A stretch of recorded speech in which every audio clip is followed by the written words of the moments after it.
Jeudi 4 juin 2020, la Cour constitutionnelle du Bénin vient de donner la clé qui débloque l'élection des maires. Bienvenue dans cette édition, le sommaire. Soumise à l'appréciation des 7 sages ce jour, la loi 2020-13 portant interprétation et complétant la loi numéro 2019-43 du 15 novembre 2019 portant code électoral en République du Bénin est déclarée conforme à la Constitution. Et ce qui ressort de l'audience de ce jour à la Cour constitutionnelle. Des précisions dans un instant. Le président Patrice Talon a eu ce mercredi une séance d'échange avec les représentants des formations politiques ayant entamé les démarches de candidature communale du 17 mai passé. À suivre dans ces 19 heures les détails de la séance. Le cordon sanitaire est levé au Bénin depuis le 2 juin. Comment le transport en commun s'adapte aux nouvelles exigences? Quelques réponses dans cette édition.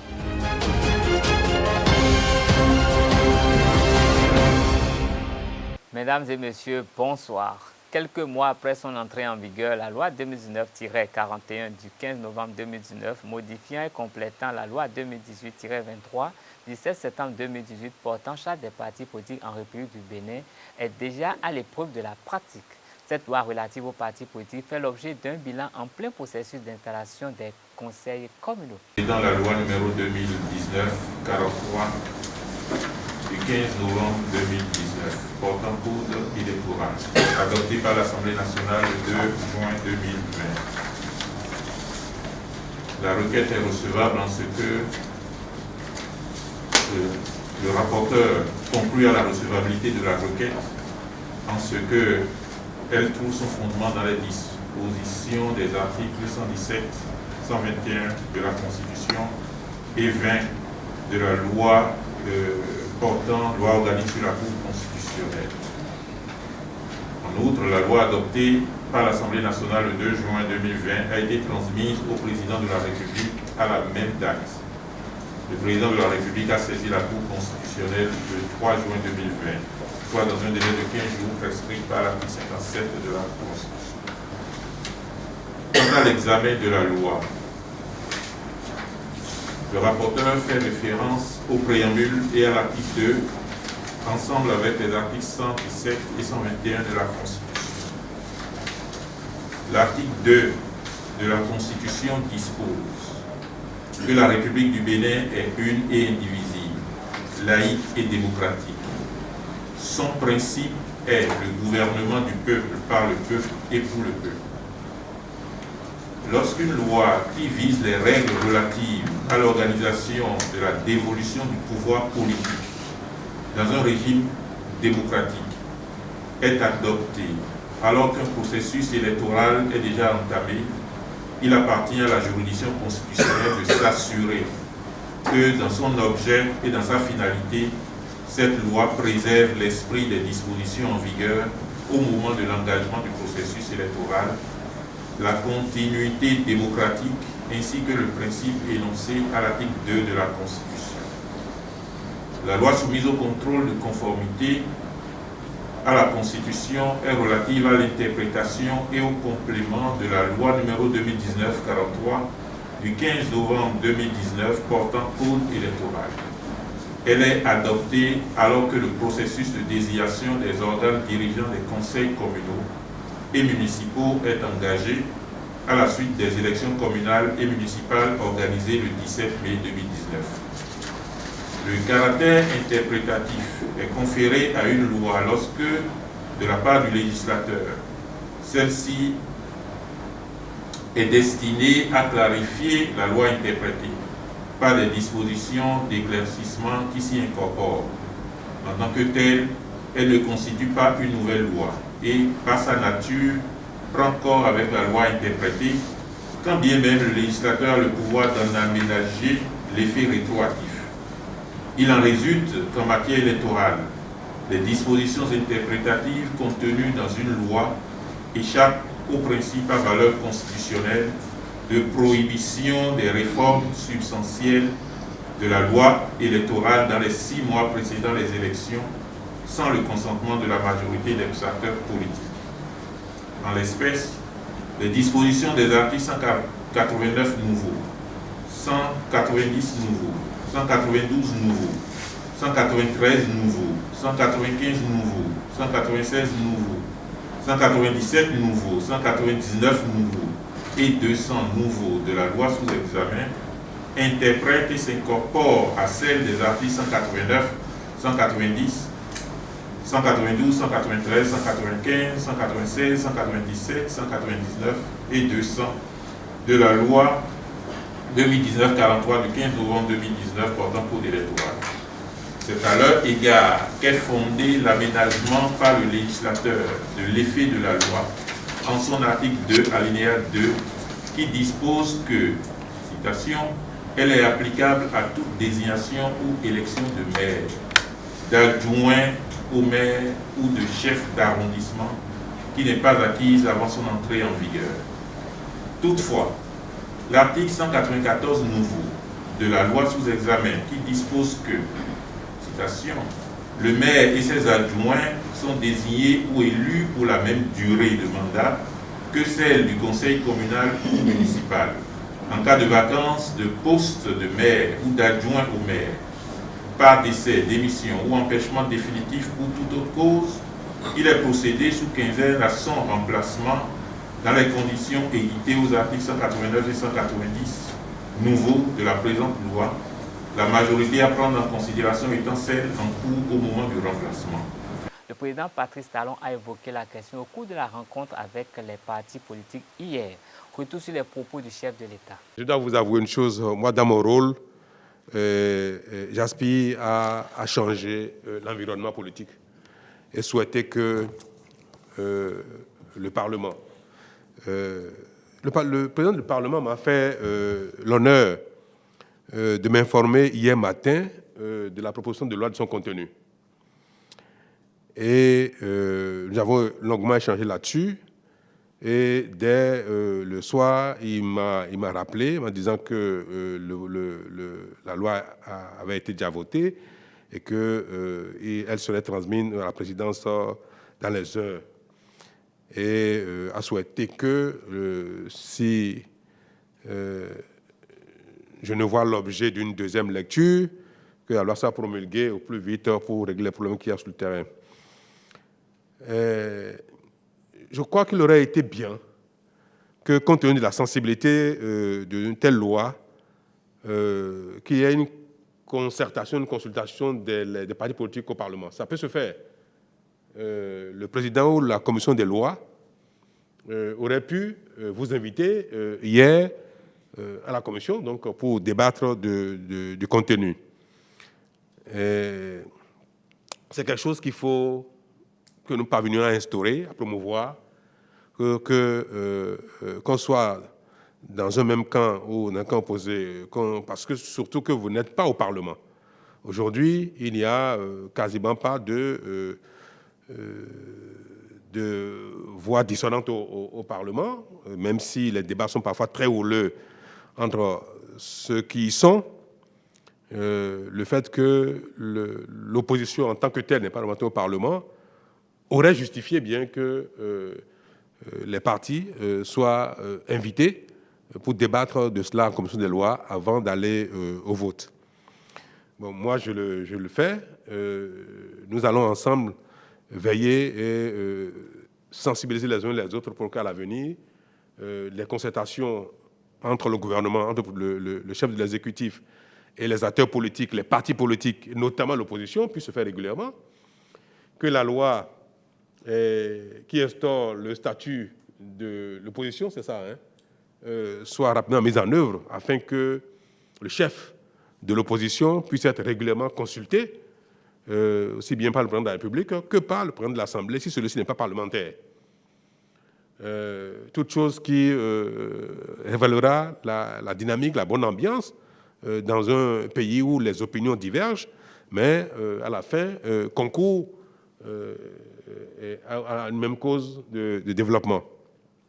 Moi, j'ai noté, toutes les interventions ont soulevé cela, que ça aurait pu se faire plus tôt. Moi, je n'étais pas à l'initiative, mais je note que le Parlement aurait pu faire cet exercice-là. Ça aurait mis tout le monde à l'aise.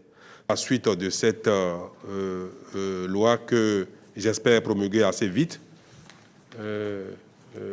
il y ait plus de clarté, de sérénité dans la mise en place de l'exécutif dans nos communes, et de sorte que plus personne ne soit emporté par ses pulsions, ses intérêts au détriment de tout. Ça ne manquera jamais, ça. Nous avons des intérêts individuels, personnels, égoïstes, et c'est de notre nature humaine que, quand l'occasion le permet, nos intérêts égoïstes parfois s'expriment. Mais il faut que les tests, les gâteaux, l'encadrement de nos activités, même politiques, ne permettent pas que ceux qui n'arrivent pas à contenir ces pulsions-là, ils puissent trop l'exprimer au détriment de l'intérêt général. C'est mon souhait. Il n'y a pas... personne n'est parfait. Essayons de prendre les tests qu'il faut pour contenir nos travers. Merci. Restons avec le président Patrice Talon qui expose la pertinence de cette modification apportée au code électoral. On observe que dans une localité, l'un de ces partis qui est dans une coalition gouvernementale se désolidarise d'un autre parti de la même coalition pour faire alliance avec FCBE. Ce n'est pas l'idéal. C'est tout ce que je voulais dire. Et c'est pour ça, souffrez de le constater, que je vous le confirme. Moi, j'ai dit aux divers partis politiques concernés, en tout cas qui sont dans la même coalition gouvernementale, et je l'ai dit encore aujourd'hui au Conseil des ministres, que je ne suis pas favorable à des alliances entre les partis de l'alliance gouvernementale avec le FCBE. Je n'ai pas à le cacher. C'est vrai que c'est peut-être, face à l'opinion, bon, on dit, nous sommes tous les mêmes, nous travaillons pour la même cause. C'est vrai. Mais j'aime bien que les choses soient claires. Et ça a été, moi, un peu mes consignes, mes recommandations aujourd'hui au Conseil des ministres, aux divers ministres, pour que le message soit porté au niveau de leur parti, de leur staff respectif, que je ne suis pas du tout favorable, je verrai d'un mauvais œil que l'UP s'associe à FCBE dans une localité, ou bien que le BS s'associe à FCBE dans une localité. Maintenant, s'ils ne s'entendent pas dans une localité, FCBE n'a pas la majorité absolue, BL n'a pas non plus, UP n'a pas non plus, et dans la localité, les élus et les réalités de la localité ne permettent pas des accords de gouvernance. Mais la loi a prévu également que dans ces conditions, tout le monde va avoir l'élection, et les conseillers, dans leurs convictions intimes, font le choix de celui d'entre eux qui peut diriger la mairie. Et ça, c'est dommage. Que, si on doit en arriver là, ce n'est pas bien, parce qu'il risque de ne pas avoir une cohésion de gouvernance. Mais il n'y a pas d'œuvre humaine parfaite, donc au début ça peut mal partir, et ça peut, après dans le temps, ça s'arranger. Mais ce n'est pas souhaitable. Vous convenez avec moi que ce n'est pas souhaitable. Donc je crois que nous sommes, disons, la même chose, mais concédez-moi que je ne puisse approuver que les élus des partis en coalition gouvernementale s'allient au FCBE pour former une équipe d'élection. Mais je veux dire quand même, et ça, j'aurai l'occasion de le répéter, les élus, les conseils communaux, les maires des 77 communes du Bénin, qu'ils soient bloc républicain entièrement, c'est-à-dire, pas entièrement, c'est-à-dire dans leur majorité, qu'ils soient une progressiste ou bien qu'ils soient FCBE, ou qu'ils soient relèvent d'une coalition locale entre tel ou tel parti, une chose est claire.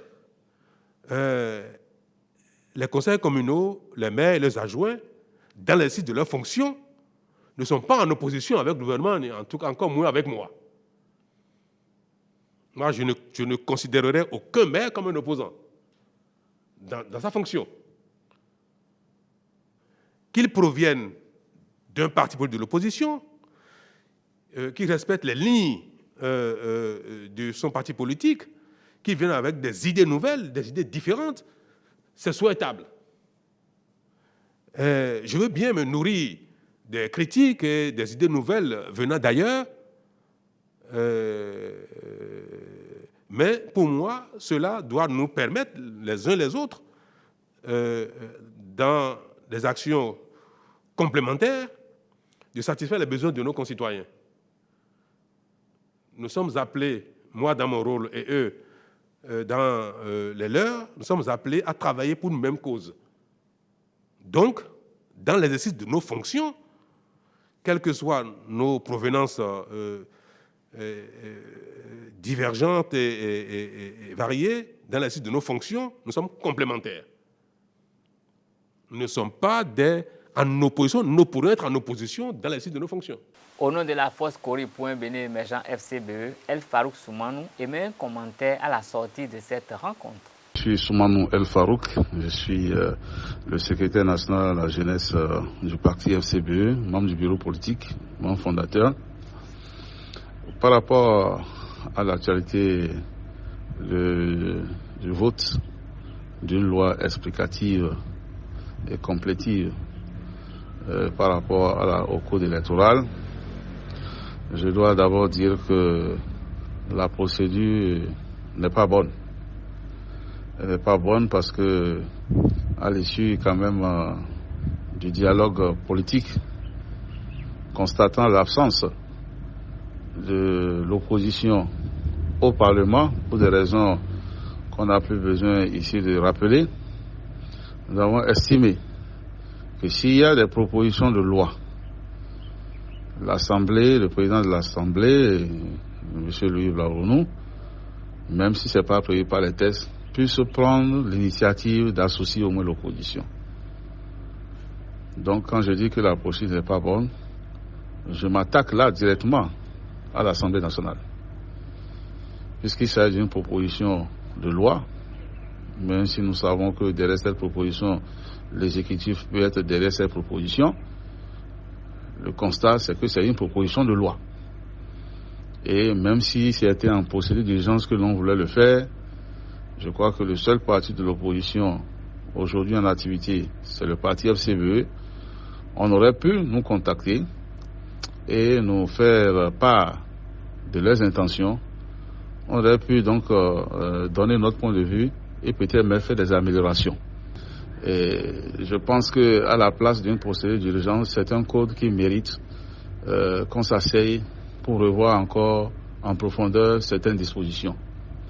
Je crois que le chef de l'État a certainement bien compris que cette consultation était nécessaire avant la promulgation et on peut saluer, disons, de manière laconique cette initiative de vouloir consulter, de vouloir prendre l'avis, n'est-ce pas, des partis politiques. Donc cela aurait pu être l'œuvre du Parlement, puisque c'est une proposition qui aurait pu donc inviter les partis politiques de l'opposition afin, n'est-ce pas, de les consulter, de faire une consultation rapide sur cette proposition de loi. Donc j'ai l'impression que cette rencontre du Palais, c'est un peu comme le chef de l'exécutif vient corriger cette lacune, n'est-ce pas, du Parlement. Maintenant, quant au fond, les propositions qui ont été faites de modification, moi personnellement, je les salue. Je les salue parce que c'est des propositions qui viennent renforcer l'autorité des partis politiques. Nous avions constaté que, juste après les élections, certains militants ont tendance à faire du chantage. Ont tendance à défier l'autorité du parti qui a quand même porté leur candidature, qui a financé leur campagne. Ils sont déjà prêts à faire du marchandage. Je crois que ces explications qui ont été amenées permettent, n'est-ce pas, à tout parti que les populations choisissent à la base d'avoir, n'est-ce pas, le contrôle de l'exécutif communal. Et je pense qu'il y a également des dispositions qui ont renforcé le processus de destitution des maires et qui empêche désormais les destitutions que nous avions constatées ces derniers temps avec l'arrivée du gouvernement de la rupture. Je crois que ces deux aspects me réjouissent. Ça permet, n'est-ce pas, de discipliner les militants. Les militants qui étaient prêts à tout moment à narguer le parti savent désormais qu'ils peuvent être destitués et être remplacés par le parti. De même, lorsque vos adversaires au sein d'un conseil communal veulent maintenant vous destituer, il faudrait qu'ils recourent aux 3/4 au lieu de 2/3 par le passé. Ce n'est pas facile. Si je prends le cas de Parakou, ça veut dire que demain, si les blocs prennent l'initiative, ils l'ont déjà annoncé. S'ils prennent l'initiative de destituer le maire FCBE, il va falloir qu'ils aient plus de 20 conseillers, 20 à 25 conseillers. Donc, ça veut dire que ça, c'est pas facile. Pour qu'il l'ait, ça voudra dire donc que la majorité, la grande partie, n'est-ce pas, des conseillers FCBE auraient vendu leur âme. Et ça m'étonnerait. Nous sommes de l'opposition, mais nous faisons de l'opposition intelligente. Nous ne sommes plus dans la logique de l'opposition va-t-en-guerre sans réflexion, sans stratégie. Qui va lentement, va sûrement. Aujourd'hui, vous avez vu qu'au niveau des blocs, les instructions des responsables au niveau du parti n'ont pas toujours été respectées. Des militants ont eu à contester, n'est-ce pas, parfois des maires qui sont proposés. Ça veut dire que les militants, les populations béninoises sont des populations en qui il faut avoir confiance. Elles savent réagir quand il le faut. Elles ne sont pas des populations qui acceptent tout. Et donc, nous, au niveau de l'opposition, ça nous donne de l'espoir. À la fin de cette séance, les représentants des partis que sont le Parti pour l'engagement et la relève vert, le Parti Union progressiste UP, le Parti Force Cori pour un développement du Bénin FCDB, ont également exprimé les sentiments qui sont les leurs.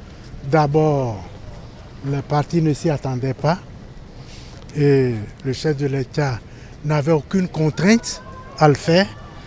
Donc, c'est son sens de dialogue, n'est-ce pas, qui l'a amené à nous inviter. Et au-delà des partis en lice, des partis qui ont compéti et qui ont gagné, il a étendu cette concertation à tous les partis reconnus officiellement. Ça, vraiment, c'est bravo. D'ailleurs, les échanges l'ont montré. Et vous avez vu que c'est les partis qui n'ont pas pu compétir qui ont eu à intervenir le plus pour essayer d'exprimer leur desiderata. Ce qui est extrêmement bien, c'est que même n'étant pas concernés aujourd'hui et maintenant, sur la question en débat, ils ont vu la pertinence parce qu'un jour, eux aussi seraient dans les mêmes cas.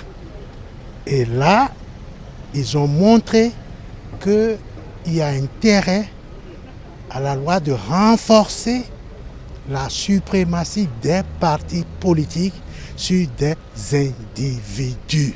Ce qui tue le Bénin, c'est l'individualisme, le super et chacun pour soi.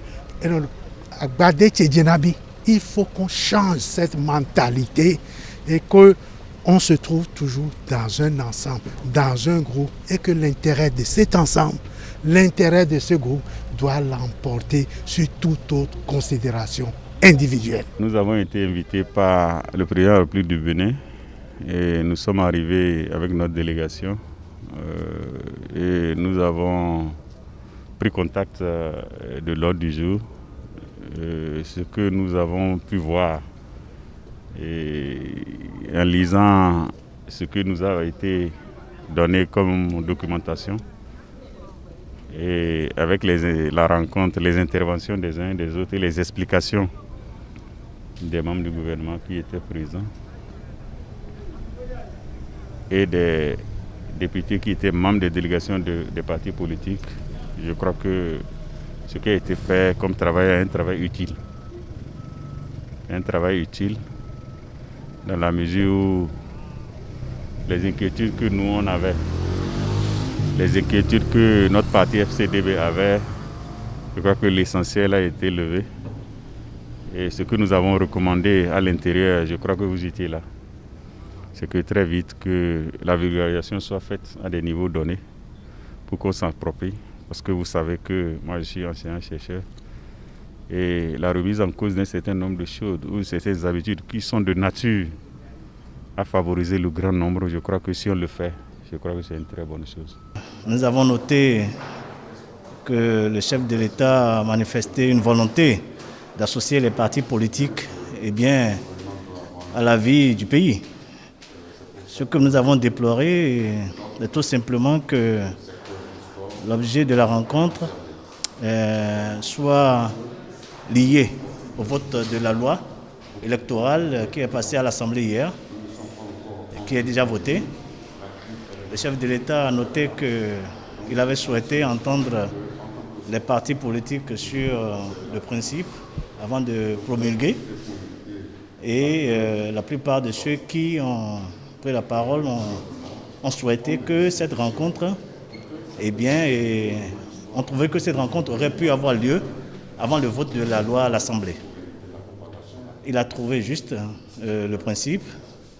Et puis ensuite, nous avons souhaité que de temps en temps, les rencontres de ce genre, n'est-ce pas, se multiplient pour permettre aux partis politiques d'exprimer leur point de vue sur la vie politique du pays et permettre que seulement ce ne soit pas à l'Assemblée nationale que les décisions se prennent, que les partis politiques soient écoutés et puis que les avis soient partagés dans ce sens.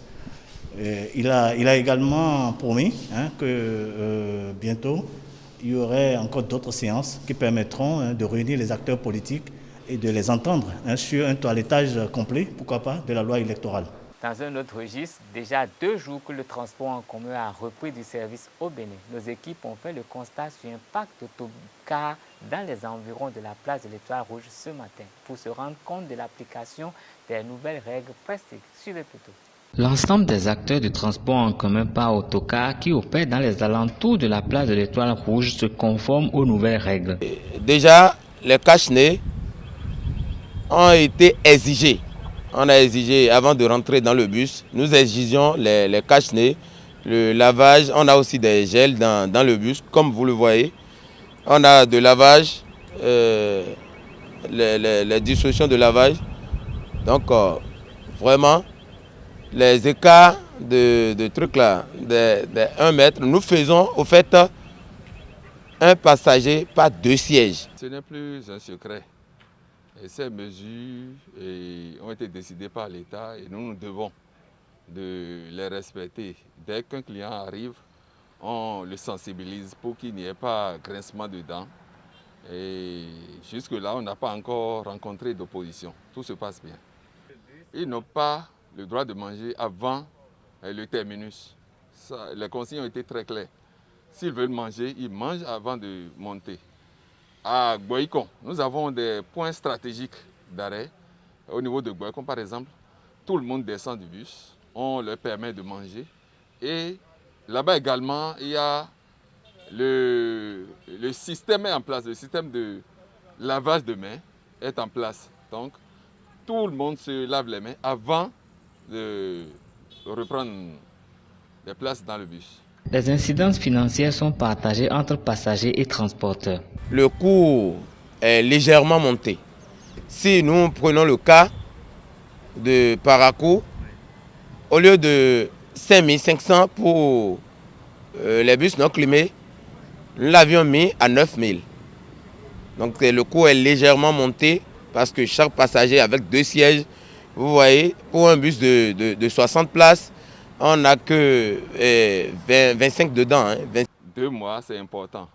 Beaucoup de clients ont perdu l'habitude de prendre les gros bus. Donc ils sont en train de venir à compte-gouttes. Un autre facteur très important qui explique ce que nous vivons actuellement, les gens ne sortent pas bien. Vous savez que les coûts ont connu une augmentation.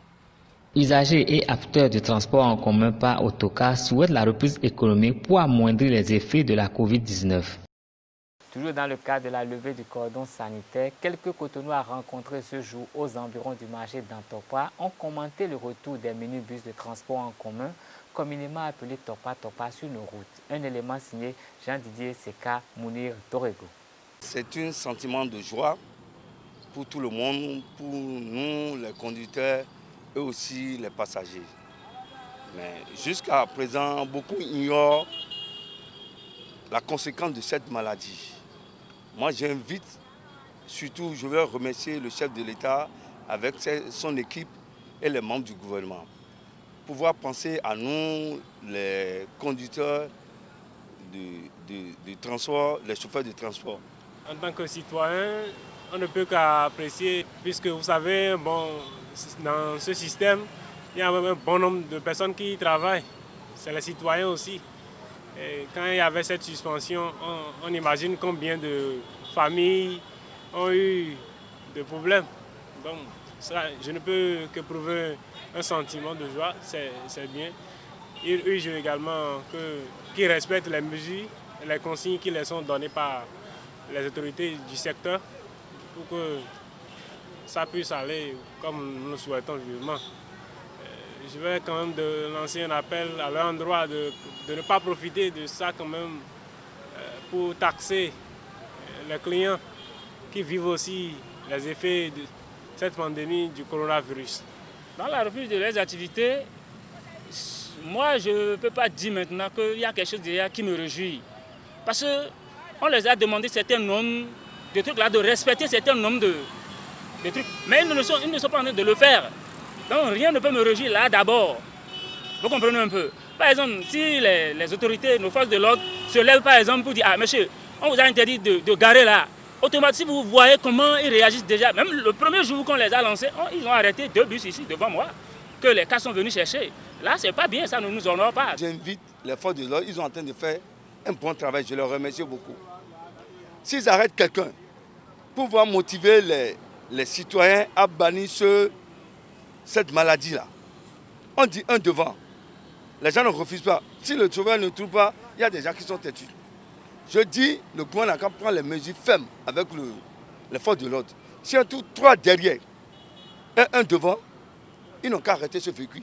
La prise de l'aéroport de Tripoli par la GNA en Libye et les manifestations des Afro-Américains suite à l'assassinat de George Floyd par les policiers de la ville de Minneapolis aux États-Unis viennent meubler la page internationale de cette édition. En Libye, les forces du GNA annoncent avoir repris l'aéroport international. En effet, les forces fidèles au gouvernement d'union nationale ont annoncé ce mercredi soir avoir entièrement libéré l'aéroport international de Tripoli. Une annonce qui fait suite à des violents combats qui ont eu lieu durant plusieurs jours autour de ce lieu. L'offensive contre l'aéroport lui-même avait été lancée mercredi matin par les forces fidèles au GNA, aidées par les drones turcs et des mercenaires syriens. L'aéroport encerclé est vite tombé et les forces fidèles au gouvernement d'union nationale enchaînent les victoires. Avec la prise de l'aéroport de Tripoli, c'est un lieu hautement stratégique qui tombe entre les mains du GNA. Plus d'une semaine après la mort de George Floyd à Minneapolis, l'onde de choc n'en finit pas de secouer les États-Unis, constate le Point Afrique. Et les Afro-Américains ne sont pas seuls à crier leur rage. Des dizaines de milliers de femmes et d'hommes dans le monde entier leur ont prêté leur voix, notamment en Afrique. Les opinions publiques du continent voient un parallèle entre leur situation et celle des Afro-Américains, relève le Point Afrique, notamment face aux violences policières. Au-delà des réactions de soutien, le mouvement qui prend de l'ampleur de l'autre côté de l'Atlantique questionne d'une façon inédite le rapport des Africains avec les États-Unis et jette une lumière crue sur la situation réelle des Afro-Américains et les réfugiés africains loin de vivre le rêve américain. L'Afrique a-t-elle raison de s'indigner? S'interroge Ledley en Guinée. Oui, répond le site, parce que sous d'autres cieux et parce qu'ils sont noirs, les Africains aussi subissent la condescendance et le mépris. Cela est particulièrement manifeste dans le monde du football, où ces dernières années, de nombreux joueurs africains ou d'origine africaine, évoluant notamment dans les meilleurs clubs européens, ont goûté aux fruits amers du racisme sous forme de chants, d'insultes, de cris de singes ou encore de jets de bananes. Pour autant, poursuit Ledjli, comment expliquer notamment que l'Union africaine se préoccupe du sort réservé aux Noirs des États-Unis alors qu'elle ne le fait pas toujours suffisamment pour de nombreux Africains que l'on tue ou que l'on persécute sur le continent. En RDC, au Cameroun, au Mali, en Guinée et dans d'autres pays encore, des citoyens sont tués, emprisonnés et torturés sans qu'aucune institution ne veuille lever le moindre doigt.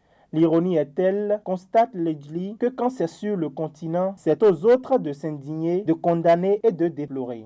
Nous autres citoyens et institutions confondues, nous regardons ailleurs. Pour finir toujours dans le même registre, aux États-Unis, la mort de George Floyd est requalifiée en meurtre et les 4 ex-agents poursuivis. Le procureur enquêtant sur la mort de George Floyd à Minneapolis a requalifié les faits en homicide volontaire. Le policier qui a asphyxié l'homme de 46 ans a été inculpé de meurtre non prémédité et les 3 autres agents présents lors de l'interpellation de complicité. La mort par asphyxie de George Floyd est désormais qualifiée de meurtre. D'abord inculpé et écroué pour homicide involontaire, l'ancien policier Derek Chauvin est maintenant accusé de meurtre non prémédité. Il encourt jusqu'à 40 ans de prison contre 25 auparavant. En plus de corser ses poursuites, le procureur Kate Ellison, représentant les autorités de l'État du Minnesota, a relevé à $1 million la caution libératoire de l'ex-agent. Ainsi s'achève cette édition. Rendez-vous à demain pour une nouvelle édition. D'ici là, portez-vous bien, restez fidèles au programme des 3W des TV.